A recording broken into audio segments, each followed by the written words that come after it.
你知道吗？这个镜头不只是一件摄影器材，它是一封写给热带丛林与德智光学的情书。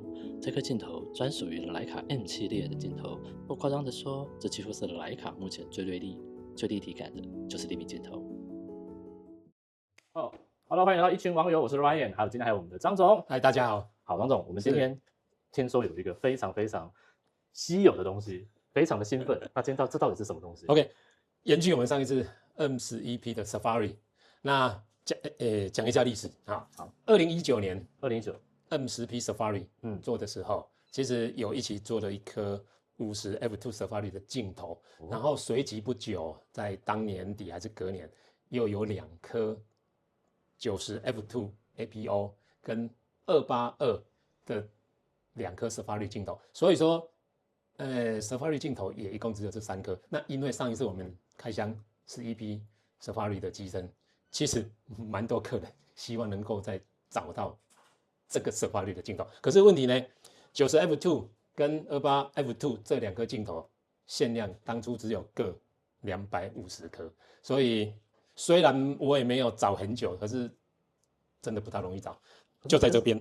所以这个是从别的厂家这边拿的。应该说市场上嘛，市场上。那我刚刚现在看，我以为是公司货，这个外盒也太新了吧？你说这是20多少年的？2019年是发表M10P Safari 嘛，然后他那时候有做一颗50 F2 的镜头，然后在隔年2020年又发了这2颗90 F2 跟28 F2， 这已经将近20年的东西。没有啦，那个2020年我当啊5年了，2020年所以这个是正常的镜头的包装嘛但是我们可以看到这里有写了一个 Safari， 是Safari， 迫不及待看一下。好，我们来看一下 Safari 镜头长怎样子。对，那时候说相机的时候是有配一颗50的焦段，对，然后随即就出了这2颗，一个28，一个90。对，那这种很妙，就是为什么因为大家推荐徕卡都是推荐35跟50嘛，那我知道买相机它附一个50一镜，我觉得这样很好，可是怎么会出现一个28的这个镜头，然后还有一个90的这个镜头？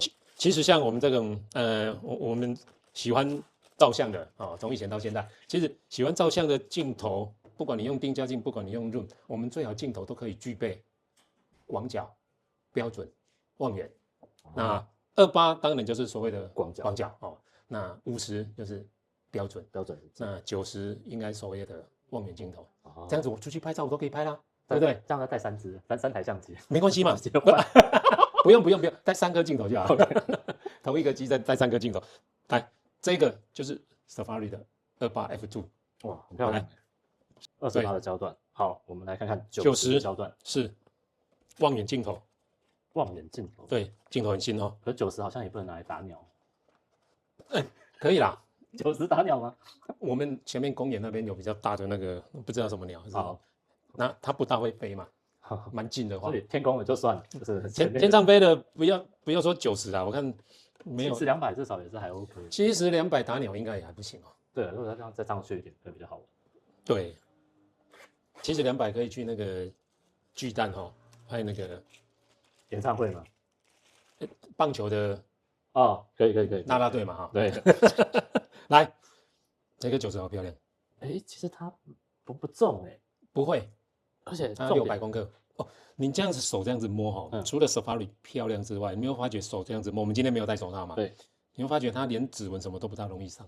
对，它这个漆本来就是蛮耐磨的这个上次有提到，其实也是为了耐磨隐秘嘛，军用色。对啊，那现在当然都是所谓的冒险色，然后丛林冒险、对，狩猎，对啊 ，Safari。而且重点它是 APO 的，APO 的90的镜头不多吧？来看 APO 是等于是现行版的才是 APO 嘛，它的之前的也不是 APO， 只有非球面镜嘛。那你刚才提到说，徕卡90 APO 的镜头，如果说都要算进来 M 的话 ，M 系列的话 ，Apple APO 也只有这一个。那 R 系列单反的已经停产的，上次我们有看过 R 系列的，也有军绿色的镜头。是，那 R 系列的 APO 就会比较多一点都是做比较远端的嘛。那再来近代有点像 R 系列延伸下来的自动对焦的 SL 系列，它当然也有90的 APO。OK， 那是 Safari 机子 M 系列，M 系列一直延续这么久的。那如果是90 APO， 就只有这一个规格这一颗。Safari 虽然今天50，还有我们讲过还有一颗50 ，50是跟相机一起买的时候才有的。那时候一起出的，它是分开包装，但是是一起出的。那一颗数量稍微多一点。那50 F2 标准镜很多人都有。那这2个不好找，我提一下，因为这3个镜头已经上拍卖会了。这个月的拍卖会就是徕卡6月份，这个月这个月要拍卖了。对，这一期的有没有100周年的拍卖？就是这一期是46期，46期一个100周年还没有开拍哦，是还有机会哦。有机会哈。对，我们可以直接买到这50的这个镜头。50在这，50在这，3颗一组。你要是有兴趣的话，我可以代聊服务一下，可以在下面留言，我把它代拍，还是要先去缴保证金，拍卖会都要缴保证金。对，那当然，我这一次也算找得很辛苦了，那所以不常见虽然才事隔5、6年而已，那因为数量太少了。那这一次是因为 M11P Safari 的关系，那跟绿色的机身，当然询问度很高啊。是。上次开箱完询问点高，所以上次的有 Safari 的客人都在询问，那绿色镜头呢？在这里绿色镜头在这里。我今天绿色机身当然要搭绿色镜头。你看，M4，对，这个也是 Safari 的颜色啦。你看，如果说28的镜头，这样子就整个一体了嘛，对不对？哇！绿色大绿色，然后可是这一次买的11P 的客人，大部分都是没有绿色镜头。对，那你有提到因为那时候他也没附镜头没有，我觉得很可惜，就是他没有附镜头。但价格就会再往上了。是啊，那当然绿色机身，所以大部分的客人可能就会配上银镜。对 ，Safari 颜色搭银色是真的比较好看，而且比较亮。但是配上绿色的时候，它那个整体性不一样的，就整个整体的。这时候像是黑色配上绿色的时候就是突兀感就很重，然后或者是这个绿色机子配上黑色的镜头的时候，那个就太沉重。我是觉得颜色太沉重了。当它配上银色的时候，就哇天哪，怎么那么漂亮？是，那当然整体性最好的就是 Safari 的镜头了。对啊，所以。我也不知道下一次什么时候能够再找到了。对了，我觉得最值得的是这一颗镜头是 APO 的镜头。我们上次影片有讲过什么是 APO 嘛，但是它就是主要是可以消光跟超低色站，对，超低色站，所以透光各方面都会比较90的，而且很漂亮哈。对，而且它大小不重，是，就是带出门不会负担很大。是，因为像自动对焦的90就大 K 呢。那个设计上不一样，所以说我们今天像您自己的。M 的机子有没有发觉，其实镜头体积本来就要小了，所以拿 M 出去做 street photo， 尤其是你刚才有提到说，那如果说没有这些 Safari 镜头，那银色的，那除了买3550以外，那为什么要来买个28？像您也常用手机拍照，对，那手机当初照相手机也10几年了嘛，对，照相手机在当只有一颗镜头的时候，其实照相手机是因为配合它的手机萤幕的构图。所以它大部分用的一开始都是26、28的镜头，比较广一点嘛。那我们今天换成这种，我们去做 street photo 好了，做 Snapshot 28有什么好处？广。那做 Snapshot，有机会我们再可以来示范一下。那28小广角，我只要配合我们景深的一个对应关系，我把光圈稍微缩一点，光圈缩。景深会深会长，那我再接上我今天挂个28，我甚至都可以不用拿起来构图，我们不要说头牌都包在里面了，我们就是即使第一瞬间啪一压就中了，所以28出去做 street photo 其实是一个非常好的焦段。像我记得您也没有28嘛，我也没有28。好 OK， 那所以现在就是说你也不用卖了，就直接带回家的意思。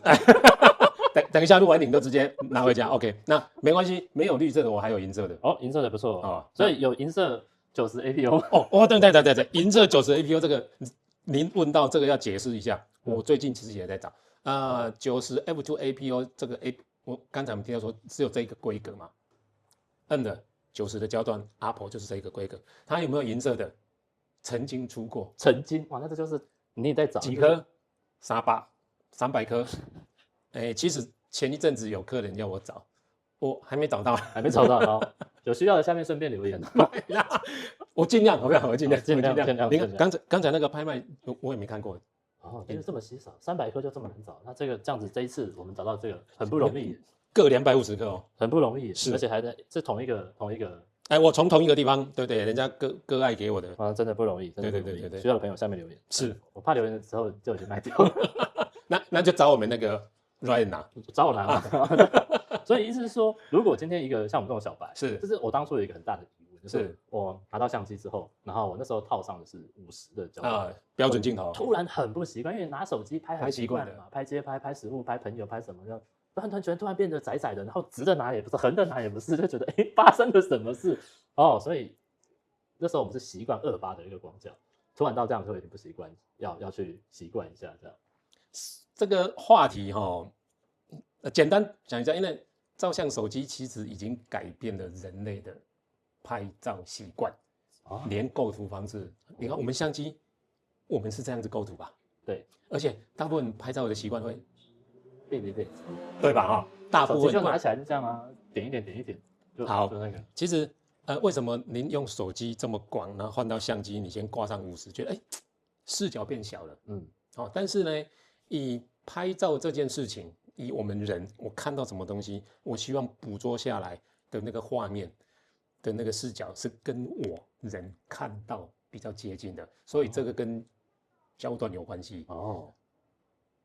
相机大部分的相机镜头是1颗镜头，对，就是单颗一直换。手机虽然有3颗了，但是你不能3颗同时开啊。对，因为你只能相机它还是会换。对，那1颗镜头就有一点像我们人用1只眼睛在看东西，那1只眼睛跟2只眼睛的视角是不一样的。对，1只眼睛的视角是不是比较窄一点，2只眼睛广一点？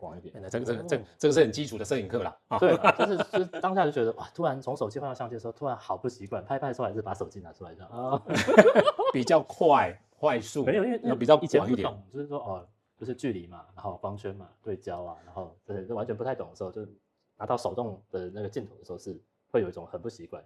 但是这也是慢慢摸索出一说会觉得很好玩的一个地方。刚才您又提到一个，我这边再耽误一点时间。相机自动对焦很快，对，手动对焦当然比较慢，对，但是最快的都不是这2个啊。那最快是什么？录影机？不，拍照，我们讲拍照这件事。好，自动对焦比手动对焦快，那当然嘛，当然啦，按下去它就自动哔哔就锁住了。最快的叫什么？这考倒我。不要，很简单，不要对焦啊！这是冷笑话吗？这是冷笑话吗 ？No。来 ，Snake Sharp， 孤焦总听过，泛焦。其实像手机拍照是一种泛焦的方式，像我们什么拍立得啦，什么傻瓜相机的即可拍啦，你也不用自动对焦啊，我压了，它是泛焦嘛，泛焦就我刚才提到了，我们可以利用广角，光圈缩一点，景深会很深，可能我以徕卡的28的焦段，我今天拿着28的焦段，我的视角广嘛，那边发生一个事件，我看到我就直接压了，我只要镜头的方向对，我就压了。那这时候我的镜头的条件，拍摄条件，我可以先设一下。我可以把中心点，比如说设在3公尺，中心点。我不知道啊，我不知道要拍什么东西在外面嘛。那以28的 lens， 来，不要用，来，这是当我把光圈，假设我放在8跟11，我放在11好了。这样可以来。手动对焦嘛，对，手动对焦，白色的是公尺，我的中心点放在3公尺，光圈我缩到11，那会发生什么事情？离我镜头，我的光圈在11，这边是不是1.2跟1.5中间？对，我就约1.3好不好？1.3公尺，那远端呢？无限，那代表什么？我今天拿着28的镜头。我对焦中心点定在3公尺，离我相机1.3公尺到无限远，全部都是清楚的，在里面，都是在景深里面。这个叫 Snake Sharp，这个不是冷笑话。好所以，举一个这部分，早期没有数位相机的时代，那更早期一点也没有自动对焦镜头啊。哦，但是新闻记者，甚至战地记者，他怎么拍照？就按照这样的方式去，对不对？等一下，先不要开枪，让我对。好，这个真是冷笑话。这就冷笑话了。没有，那拍照，所以说 Snapshot 不用对焦是最快的。哦，这也是在快速取得决定性的瞬间，我们伟大的摄影师布列松，将来以后我们再可以慢慢的提到。好，这个决定性的瞬间，一定是眼睛看到，啪就拍了。你要及时压了，你在半压快门。很多有拍照朋友的经验，像我很多跟我用徕卡的朋友，我说不要说你手动对焦了，你自动对焦，你半压快门的时候，那个 moment 跑掉都来不及。是，所以 Snapshot 其实是蛮重要的啦。你想要捕捉瞬间的画面，蛮重要的。那刚好最好的工具就是徕卡 M 系列。好，所以我们 OK 可以带着徕卡 M 系列去争先拍旋转寿司。不好意思呢，今天刚好上一下这种摄影小学堂，拍争先寿司干嘛？因为有一个网络笑话，就是这是你要，然后不是走来走去嘛，然后你要对焦啊，然后他会一直跑，你要练习对焦，不要啦，手动对焦去练习那个太痛苦了。这是一个很好笑的笑话。 OK， 好，那今天我们就到这里。好，有需要的朋友都可以在下面留言。OK， 你想要什么镜头呢？或者想要买什么找不到的呢？都可以来赤峰街波腾这边找张总，然后或者在下面留言，我们都会帮你做记录起来。OK，感谢，谢谢大家喽，今天到这里，下次见，拜拜，拜拜。如果你喜欢今天的影片，请记得订阅、点赞、开启小铃铛。我们下次见。